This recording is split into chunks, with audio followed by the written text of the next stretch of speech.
कुछ दिन पहले Kevin Feige and Marvel studios ने ये रिवील किया था कि एमसीयू के फेज 4, 5 एंड 6 में हुई मिस्टेक्स को इम्प्रूव करने के लिए वो मार्वल के फ्यूचर को कम्प्लीटली चेंज करने वाले हैं।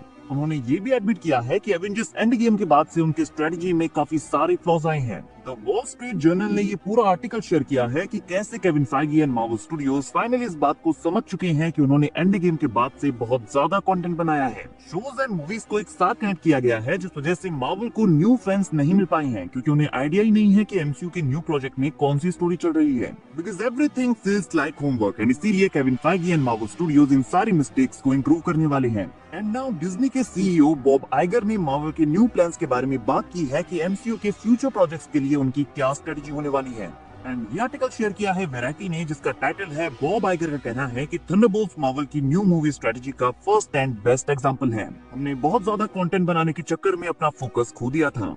आर्टिकल की शुरुआत होती है उसी चीज से जो केविन फाइगी भी ऑलरेडी एडमिट कर चुके हैं। एंड नाउ डिज्नी के सीईओ बॉब आइगर ने भी एडमिट किया है कि कंपनी की फिल्म स्लेट ने पेंडेमिक के बाद से काफी स्ट्रगल किया है, क्योंकि उन्होंने क्वालिटी से ज्यादा क्वांटिटी के ऊपर बहुत ज्यादा फोकस किया है। या उनकी ये स्टेटमेंट स्पेशली मार्वल के लिए है। उन्होंने पूरे डिज्नी के बारे में बात की है, बट यहाँ पर हम देखेंगे कि उन्होंने मार्वल के बारे में क्या कहा है। तो यहाँ आर्टिकल में वो और चीजें लिखी हुई हैं जो फैंस ऑलरेडी कहते आए हैं कि 2019 के बाद से एवेंजर्स एंड गेम के बाद से एमसीयू अपने ओल्ड फॉर्म में वापस नहीं आ पाया है। कोविड के बाद से हमें Deadpool and Wolverine, Spiderman No Way Home, Doctor Strange, Multiverse of Madness जैसी हिट मूवीज देखने को मिली है, लेकिन ये सक्सेस इनकंसिस्टेंट है, क्योंकि Ant Man and the Wasp, Quantumania, the Marvels and Captain America, Brave New World जैसी कॉमिक बुक फ्रेंचाइजेस डिज्नी के लिए पैसा गंवाने वाली पहली कॉमिक बुक फ्रेंचाइजेस बनी है। और बॉब आइगर ने कहा कि हम सब जानते हैं कि हमने स्ट्रीमिंग प्लेटफॉर्म्स को और ज्यादा कंटेंट से भरने के लिए एक्साइटमेंट में मार्वल के साथ अपने सभी क्रिएटिव इंजन से बहुत ज्यादा प्रोड्यूस किया है, और हमें टाइम के साथ ये भी जाना है कि क्वांटिटी से हमेशा क्वालिटी नहीं निकाली जा सकती।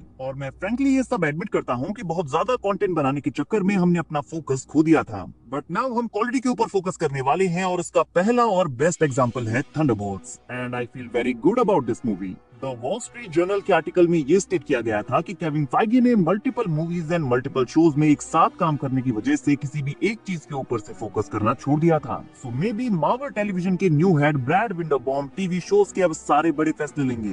तो ब्रैड विंडरबॉम अब टीवी शोज को हैंडल करेंगे और केविन फाइगी का मेन फोकस होगा मूवीज के ऊपर। एंड मार्वल अपने शोज को भी अब कट करने वाला है, क्योंकि इस आर्टिकल के अकॉर्डिंग शोज ओवरऑल मूवीज के साथ अब कनेक्टेड नहीं होंगे।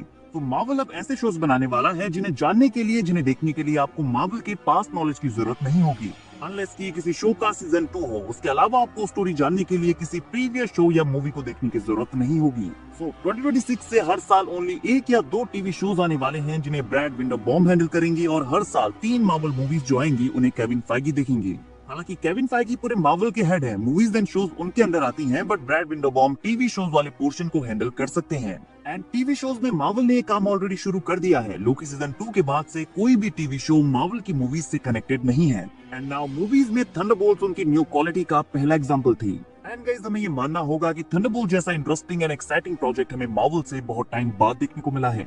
हालांकि मेरे according fantastic four first step तो पहली मूवी होगी जो मार्वल की इस न्यू स्ट्रेटजी के ओवरऑल आइडिया को फॉलो करती है, क्योंकि ये वो मूवी थी जहां पर केविन फाइगी पूरी तरह से इन्वॉल्व थे। सो मार्वल के इस न्यू प्लान का रियल टेस्ट ये होगा, और शायद यहाँ से हमें स्टैंड अलोन मूवीज की रियल सीरीज देखने को मिले, क्योंकि शोज का तो मूवीज में कोई इन्वॉल्वमेंट नहीं होगा। मूवीज एक दूसरे से कनेक्ट जरूर करेंगी, लेकिन ओनली पोस्ट क्रेडिट सीन्स में। लाइक जैसा फेज 1 में मार्वल ने अपनी सारी मूवीज के साथ किया था, जो भी कनेक्शन होता था वो हमें पोस्ट क्रेडिट सीन में दिखाया जाता था। लाइक आयरन मैन की पोस्ट क्रेडिट सीन में निक फ्यूरी का टोनी स्टार्क से मिलना, एवेंजर्स इनिशिएटिव के बारे में बात करना, द इनक्रेडिबल हल्क के पोस्ट क्रेडिट सीन में टोनी स्टार्क का थंडरबोल्ट रॉस से मिलना, captain America the first Avenger में स्टीव रॉजर्स को एवेंजर्स के लिए रिक्रूट करना, आयरन मैन 2 की पोस्ट क्रेडिट सीन में थॉर के हैमर को अर्थ पर दिखाना, थॉर की पोस्ट क्रेडिट सीन में लोकी का पहली बार एक्शन में आना, एंड द एवेंजर्स की पोस्ट क्रेडिट सीन में थैनोस का इंट्रोडक्शन। एंड थंडरबोल्ट्स के पोस्ट क्रेडिट सीन में भी हमें कुछ ऐसा ही देखने को मिला है, जहां पर फैंटास्टिक फोर की टीम अपनी शिप के साथ अर्थ 616 में आ चुकी है। सो डेफिनेटली एमसीयू के न्यू व्यूअर्स के लिए मार्वल का ये प्लान काफी हेल्पफुल होने वाला है,